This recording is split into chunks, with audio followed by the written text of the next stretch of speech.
আপা বলেন আপনার কয় টাকা কিস্তি লাগবে? 10 লাখ। হ্যাঁ কি করলেন? না 1 লাখ 1 লাখ। হ্যাঁ এটা ঠিক আছে।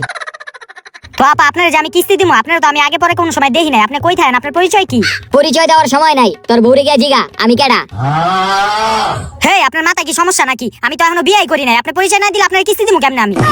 ও একটু টিকটকের হয়ে গেছিলাম। আসলে স্যার আমি একজন মহিলা মানুষ। এটা তো আমি দেখতেই আছি। স্যার বলতে গেলে আমি এক বেটার বউ। এটা তো আমি জানি।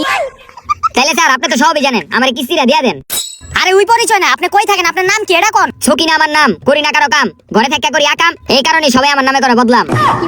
আরে আপা আপনার ভিতরে তো ঝামেলা আছে। না আপনার কিস্তি দেওয়া যাবে না, আপনি জানগা। না স্যার এমন করেন না, আমার কিস্তিটা দেন স্যার। আরে জান তো ধুর। স্যার আমি অনেক বিপদে বসে, আমার কিস্তিটা দেন। আরে সরেন তো সরেন। স্যার আমার কিস্তিটা দেন স্যার। কি করতেছেন? আরে ছাড়েন তো। আপনার পায়ে ধরি স্যার, আমার কিস্তিটা দেন স্যার।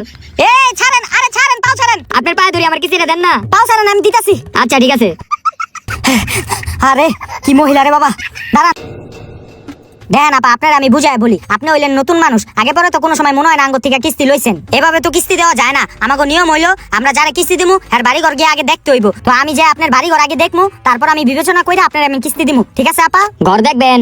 স্বামী তো ঘরে নাই, লয়ে যাই হারে। আইন স্যার আমার লগে, আমার ঘরটা দেখতে আইন। ঠিক আছে, একটু অপেক্ষা করেন।